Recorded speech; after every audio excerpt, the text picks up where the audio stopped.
It was a crack. It was the loudest sound I think I'd ever heard. It was back in high school.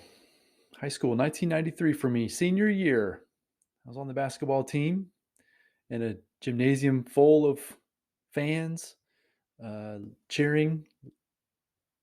It was an amazing thing. But I heard that sound. It was a crack. It was the loudest sound I think I'd ever heard.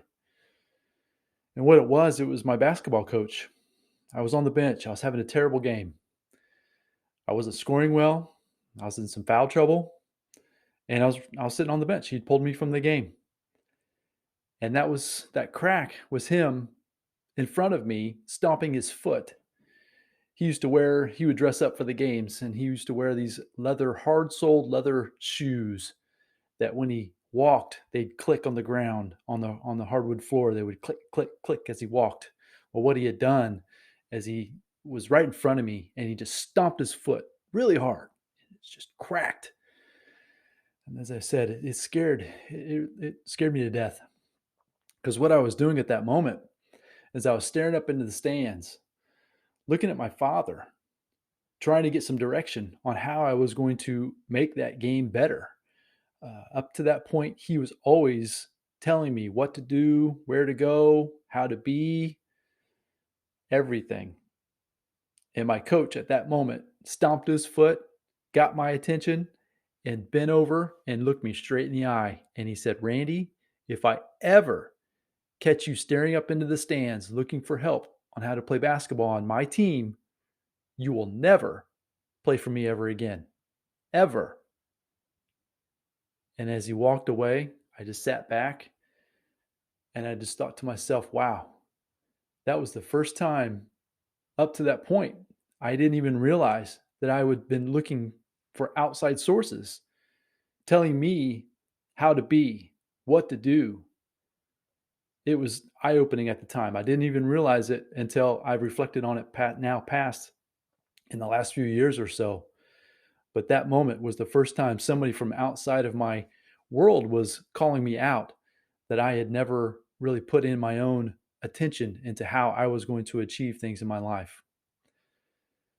So, fast forward from that moment to a time in my life when I was working very hard. I am from Indiana, and I was working for a local grocery chain, and I was working my way up through the ranks of the company.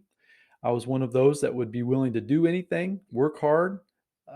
Didn't matter day, night, weekend, holidays. I'd skip birthdays if needed. It didn't matter. I was willing to do anything to help my stores and my company and my people succeed.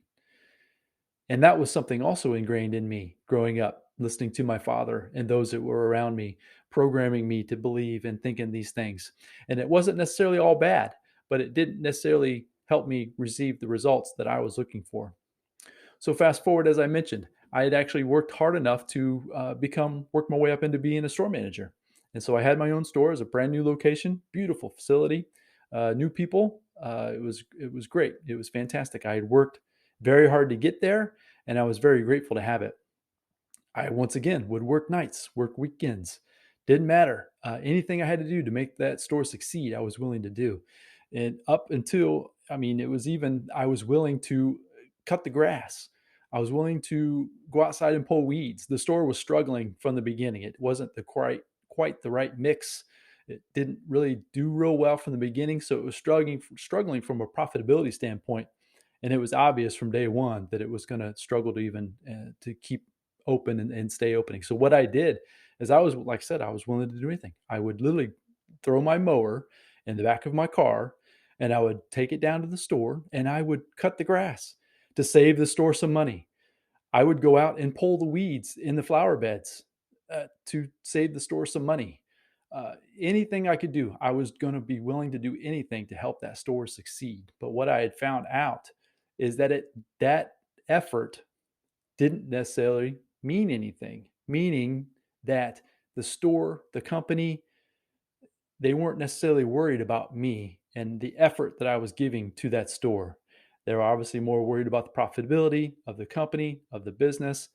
And one day they came in and my supervisor and they closed the store. They decided to just pull it right out from underneath me. All of my blood, sweat, tears, literally, all the effort, everything that I had done to try to make that store succeed, they just took it right away from me. And at that moment, I wondered again, just like it was back when I was in high school, why was I being led in these directions? Why was I believing that all I had to do was work hard, to show up, to do my best, all of that, and that automatically I was going to succeed? As I mentioned, I did work hard and I did move up through the company, but I wasn't necessarily making a great salary. I was working a ton of hours. I was neglecting my family. I was neglecting myself and my health. I was There was a lot of negativity going along with that programming that I had received up until that point. So as I closed my store and I started to question myself, why? Why was I doing these things? I needed to find out. I was fed up. I was determined to go and find out why I was not receiving and getting the things that I felt that I needed and deserved at that point for my effort. The only place I could think of to go to get those answers was at the library, which is very ironic because I was not very good in school. I actually didn't like school. I was very poor with my grades. I barely kept an average, just enough to be eligible to play basketball, and then I played baseball as well. But I was just not very good in it. So for me to be in a library looking for the answers was very ironic because like I said, I did not like to read. I definitely did not like to study. But anyways, that's where I was. And so I found a book that began to take me down a journey of personal development, financial education. I was discovering things that I had never heard before in my entire life. Never from my family, never from the school system that I'd been brought up in, not from the community. It was all of the things that I was seeing in the outside world from other folks, whether it be in the news or the media or whatever, but it wasn't anything that was close to me. And so I began to get really frustrated to the point where I didn't know why these things weren't brought to me. I really got frustrated with my parents, with my current situation. But what I quickly learned that I had control. I had control to change my current circumstances through the teachings, through going to work, with learning how to apply the different ideas and the different circumstances and to make them better for me moving forward. And that's exactly what I did. I went home and I devoured that book. That book turned me on to different audio programs. Those audio programs turned me into different courses. And it's a continuous journey that I'm still on today. And I love learning. I went from not necessarily caring and liking learning at all. Like I mentioned, I was not very good in school. I didn't like it at all, to the point where now I read more, I listen more, I take notes, I have a journal. I'm just trying to grow, just trying to become better a little every day. And knowing that I have the ability to do that is very exciting. So fast forward again from that moment. I was in my mid 30s at that point at the store when all that started to happen. So fast forward now, I'm about 14, 15 years into my journey, and great things are happening and they continue to happen, which are fantastic. And I'm very grateful for them every single day. I work hard for them, but at the same time, I'm obviously very happy and excited, and I'm not taking them for granted at all. But what had happened about in 2016, which is kind of taking this story whole full circle here, is that I as I began to learn on my journey, and I started to share some of the concepts and ideas that I was learning with my father, the person that had programmed me a lot of the way that I was up until that point. My work ethic on the basketball court, or even in the work environment, all of those things were programmed mostly, I would say, by my father. I love that man to death. I would do anything for him. And it meant literally almost giving him entirety of how I performed and what I did from a day-to-day basis.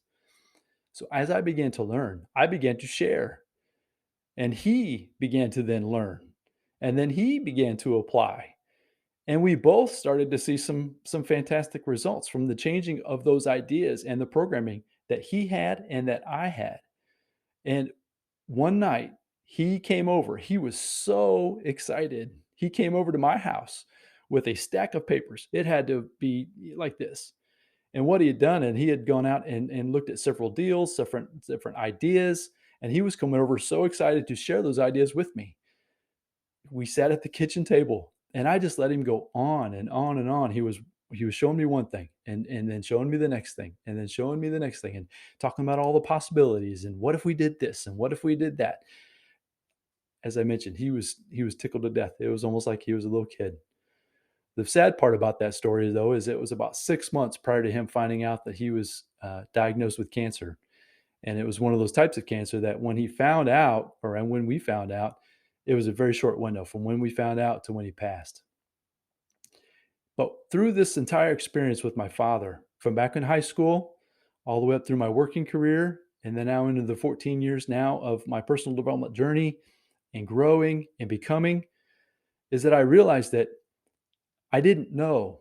I didn't know that there was a difference out there. I didn't know the information that I could apply to make my life better, my family's life better, my community better, all of it.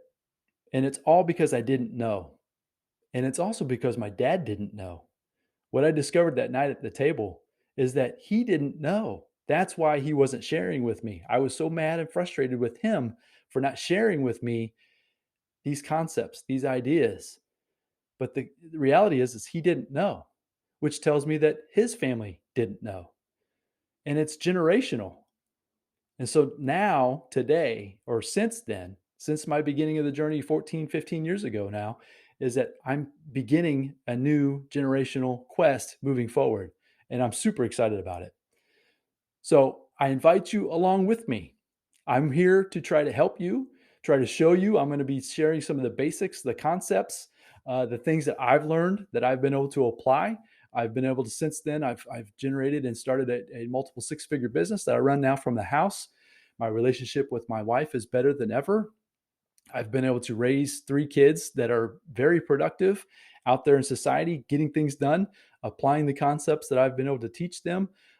It's just been a fun journey that I'm continuing to be on. And now it's time to give back. I want to start giving back to you because it's time. If you don't know, you deserve to know. And I want to be the one to share those things with you. So come along with me on this journey. I appreciate you being. If you've stayed along for me this long with this video, I really appreciate it. Hopefully you've enjoyed that little bit of my story, and hopefully I can try to expand on it a little bit further into the future. So thanks for your time. I really look forward to serving you for now and in the future. And until next time, we'll talk to you real soon. Thank you now. Bye-bye.